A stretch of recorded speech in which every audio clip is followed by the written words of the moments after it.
अस्सलाम वालेकुम दोस्तों, उम्मीद है भी तमाम दोस्त खैरियत से होंगे। वीज़ा वाला भाई आज आप लोगों के लिए एक और वीडियो लेके हाज़िर हुआ है और आज की इस वीडियो के अंदर मैं आप लोगों के साथ डिस्कस कर रहा हूँ कनाडा का विज़िट वीज़ा, किस तरह से आप 2025 के अंदर भी और 2026 के शुरू में भी कनाडा का विज़िट वीज़ा आसानी से हासिल कर सकते हैं। अगर तो आप कुछ चीज़ों का ख़्याल रखेंगे, कुछ टिप्स को फ़ॉलो करेंगे, तो बहुत हद तक चांसेज़ होंगे कि आप जो है वो वीज़ा हासिल कर लेंगे।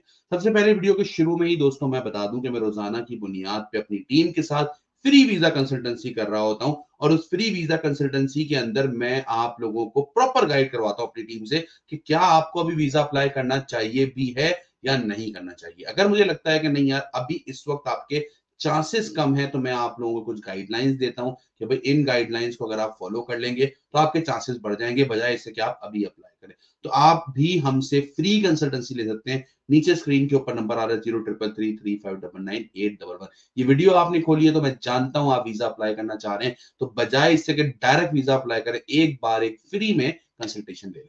दोस्तों वीडियो के आगाज में एक और बात करूंगा, प्लीज हमारे चैनल को सब्सक्राइब कर दें और नोटिफिकेशन को ऑन कर दें। और अगर आप कनाडा की रिक्वायर्ड डॉक्यूमेंट लिस्ट चाहते हैं कि आपको भी मिल जाए तो नीचे डॉक्यूमेंट्स के अंदर नीचे कमेंट्स के अंदर लिखें रिक्वायर्ड डॉक्यूमेंट लिस्ट। ठीक है जी, आइए दोस्तों वीडियो का आगाज करते हैं। दोस्तों सबसे पहले कनाडा के अंदर जो आपने चीजों का ख्याल रखना है ना वो ये रखना है कि आपके पास डॉक्यूमेंट पूरे हैं। डॉक्यूमेंट वो कौन से हैं वो मैं आपको बताता हूँ।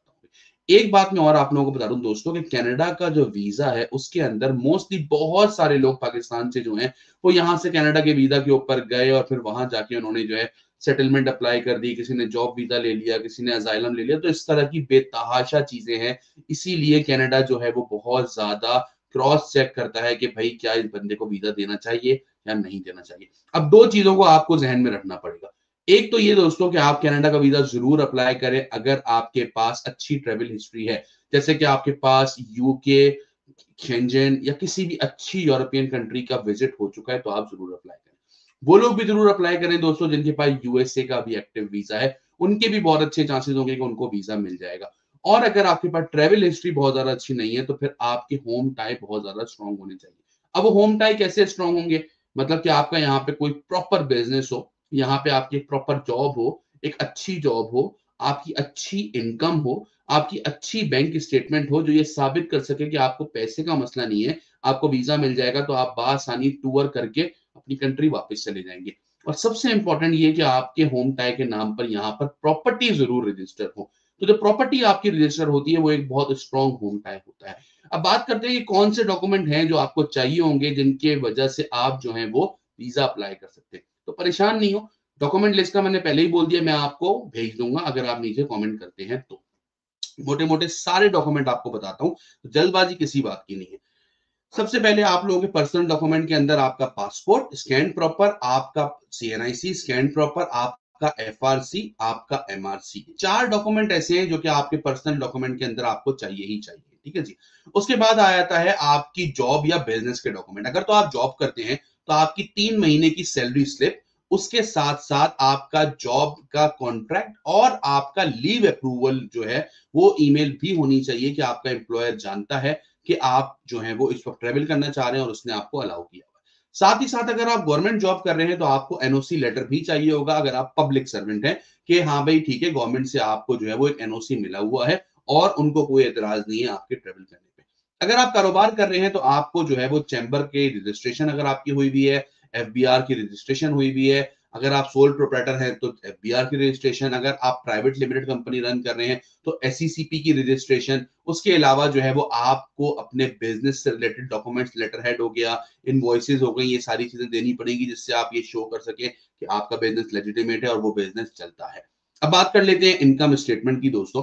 तो इनकम स्टेटमेंट जो है वो कभी भी ऐसा नहीं होता है कौन सी आइडियल है, ये ऐसा ही है जितना गुड़ डालो उतना मीठा। लेकिन कम से कम मेरे हिसाब से आपकी बैंक स्टेटमेंट 18 से 20 लाख की होनी चाहिए, क्योंकि कनाडा का रिटर्न टिकट ही 4 साढ़े 4 लाख रुपए का तो रिटर्न टिकट ही बन रहा होता है। तो उस हिसाब से आपकी कम से कम भी बैंक स्टेटमेंट दोस्तों होनी चाहिए आपके अकाउंट के अंदर तकरीबन 18 से 20 लाख रुपए। ठीक है। अब ये होनी कैसे चाहिए, अक्सर लोग ये समझते हैं कि भाई पैसा लिया और डाल दिया डायरेक्टली तो हमारा काम हो जाएगा, ऐसा कभी भी नहीं होता।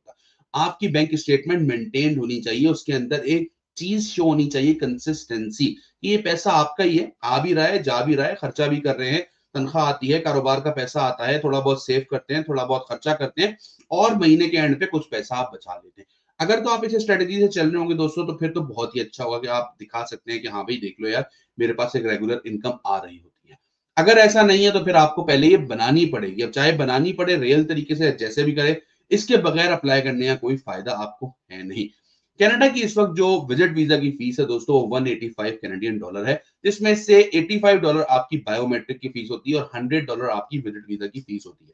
अब ये जो बायोमेट्रिक होता है ये 5 साल तक वैलिड होता है। मतलब मिसाल है, अगर आपने अप्लाई किया और किसी भी रीजन की वजह से ये वीजा आपका रिजेक्ट हो गया, तो आप अगले 5 साल तक दोबारा अप्लाई कर सकते हैं बिना बायोमेट्रिक के, और आपको सिर्फ और सिर्फ वीजा फीस जो कि $100 है वो पे करनी पड़ेगी।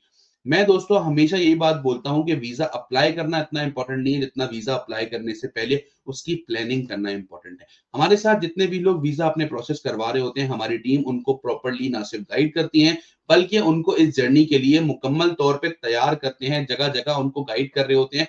और जब उनके डॉक्यूमेंट एक दफा सबमिशन की तरफ जा रहे होते हैं, तो एक दफा जरूर हम क्लाइंट के साथ कंसल्ट करते हैं, उनसे बात करते हैं, दोबारा डॉक्यूमेंट्स को रिव्यू करते हैं और उसके बाद डॉक्यूमेंट्स को सबमिट कर रहे होते हैं।